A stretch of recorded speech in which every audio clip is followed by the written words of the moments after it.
بسم اللہ الرحمن الرحیم الحمد للہ والصلاة والسلام علی رسول اللہ وعلی آلہ وصحبہ ومن والاه اما بعد۔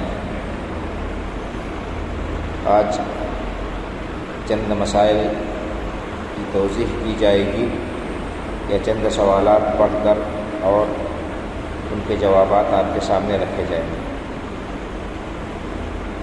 پہلا سوال ہے کہ ایک خصی کی قربانی پورے گھر والوں کے لیے کافی ہوگی یا نہیں؟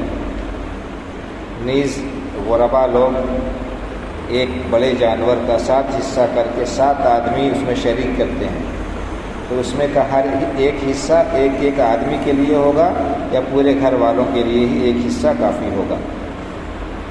یعنی چھوٹا جانور ہو یا بڑا جانور، اگر چھوٹا جانور پورے گھر والوں کی طرف سے کافی ہوگا کہ نہیں ہوگا، اور بڑا جانور ہے تو اس کا ایک حصہ صرف ایک آدمی کی طرف سے کفایت کرے گا کہ ایک سے زیادہ آدمیوں کی طرف سے کفایت کرے گا، پورے گھر والوں کی طرف سے کافی ہو جائے گا؟ ایک سوال یہ ہے۔ دوسرا سوال یہ ہے کہ ایک بڑا جانور ہے، اس میں 2 یا 3 آدمی شریک ہو کر قربانی کریں تو اس کا حصہ، اس کا گوشت اور کتنا 2 یا 3 حصہ کرنا ہوگا یا 7 حصہ کرنا ضروری ہے؟ بڑے جانور میں 7 انسان شریک ہو سکتے ہیں، 7 حصے ہو سکتے ہیں، تو 2 ہی 3 لوگ مل کر پورا ایک جانور کریں تو یہ ہو جائے گا کہ نہیں ہو جائے گا، یا 7 حصے کرنے ضروری ہے؟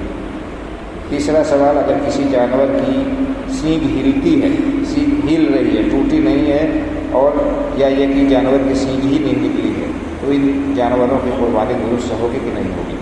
یہ 3 سوال یہاں پر ہیں۔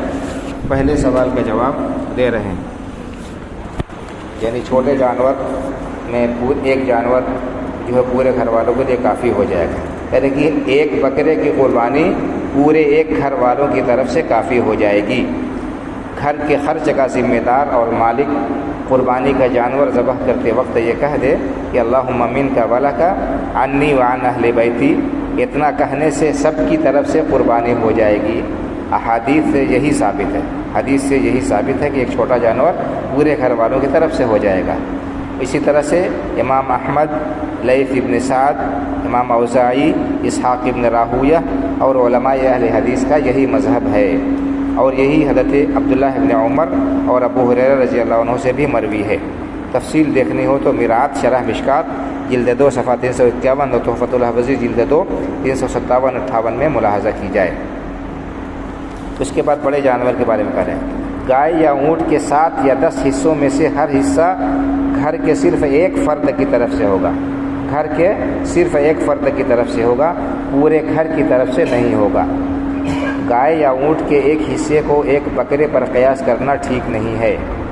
وجہ کیا ہے بتا رہے ہیں کہ قربانی کے معاملے میں رائے اور قیاس کو دخل نہیں ہے۔ قربانی عبادت ہے اور قربانی کے معاملے میں رائے اور قیاس کو دخل نہیں ہے، ورنہ قیاس یہ کہتا ہے ورنہ پھر ایک گائے یا ایک اونٹ صرف ایک ہی فرد اور ایک نفر کی طرف سے ہونا چاہیے۔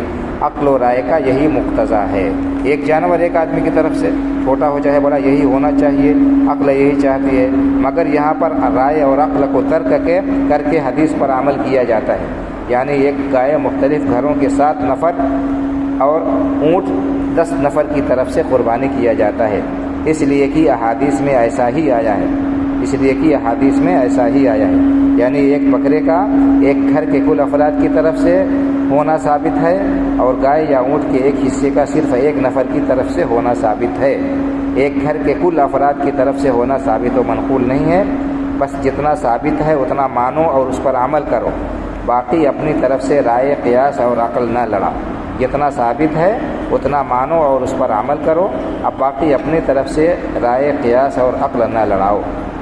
ایک پہلے سوال کا جواب۔ دوسرے، بڑے جانور میں اگر 2 ہی 3 لوگ قربانی کریں تو اس کا گوشت کیسے تقسیم کیا جائے گا، کیا ہوگا بتا رہے ہیں۔ کہہ رہے کہ ایک گائے میں 2 یا 3 یا 4 نفر کی شرکت حصوں کی تعیین کے ساتھ ہونا چاہیے، حصے متعین ہونے چاہیے۔ مثلا کوئی 2 حصے لے، کوئی 3 حصے لے یا 4 حصے لے، کوئی صرف ایک حصہ لے، اور ہر شریک اپنے لیے ہوئے حصے یا حصوں کا دام دے، پھر جس نے جتنے حصے لیے ہیں اتنے حصوں کے مطابق گوشت بھی لے۔ غرض یہ کہ شرکت اور گوشت کی تقسیم لیے ہوئے حصوں کے مطابق ہونی چاہیے، لہذا گوشت کے 7 حصے کرنے ہوں گے۔ ایک یہ ہو گیا۔ اور اگر کسی جانور کی سینگ ہل رہی ہو تو اس کا کیا حکم ہے؟ کہہ رہے ہیں کہ سینگ کا محض ہلنا ایسا عیب نہیں ہے کہ اس کی وجہ سے جانور کی قربانی ناجائز ہو جائے۔ اسی طرح جانور کا بے سینگ ہونا بھی، جس کو عربی میں جمع کہتے ہیں یعنی منڈا، یہ بھی شرعاً عیب نہیں ہے۔ منڈے یعنی بے سینگ کی قربانی بلا شبہ جائز ہے، تو یہ جائز ہے، کوئی حرج نہیں ہے۔ ایک مسئلہ اور بتا دیتے ہیں کہ قربانی کا گوشت کیا 3 حصوں میں برابر تقسیم کرنا ضروری ہے؟ اس کا بھی جواب دیا ہے کہ نہیں، 3 حصوں میں برابر تقسیم کرنا ضروری نہیں ہے کہ ایک حصہ کھائے، ایک حصہ غریبوں کو دے، ایک حصہ رشتہ داروں میں تقسیم کرے، یہ کوئی ضروری نہیں ہے۔ جیسی ضرورت ہو اس کے مطابق انسان کر سکتا ہے، کم زیادہ اس میں حصہ لگا سکتا ہے، کوئی حرج نہیں ہے، یہ بتا رہے ہیں۔ اس کو پڑھ دیں، لمبا جواب ہے لیکن خلاصہ یہی ہے، جواب بہت لمبا ہے، ایک صفحے کا خلاصہ یہی ہے کہ 3 برابر حصے کرنا بالکل ضروری نہیں ہے کہ ایک حصہ اپنے لیے رکھے، ایک حصہ رشتہ داروں میں بانٹے اور ایک حصہ غریبوں کو دے، یہ ضروری نہیں ہے۔ ضرورت کے مطابق کمی بیشی ہو سکتی ہے، زیادہ غریب ہیں، زیادہ مستحق ہیں تو زیادہ حصہ ان کو دے دے، اور اگر کم ہیں، لینے والے کم ہیں تو یا گھر کے افراد زیادہ ہیں تو زیادہ حصہ اپنے لیے رکھ سکتا ہے، کوئی حرج نہیں ہے۔ یہ بہتر اور مستحب ہے کہ سب کو شامل کیا جائے، سب خود نہ رکھ لیں، اپنے لیے بھی استعمال کرے اور عزیز و اقارب کو بھی دے اور ضرورت مند ہیں ان کو بھی دے، لیکن سب کا برابر 3 حصہ کر کے تقسیم کرنا یہ ضروری نہیں ہے۔ یہ ہوا خلاصہ، اللہ عالم، صلی اللہ علیہ نبینا محمد وعلی آلہ وصحبہ اجمعین۔ السلام علیکم ورحمۃ اللہ وبرکاتہ۔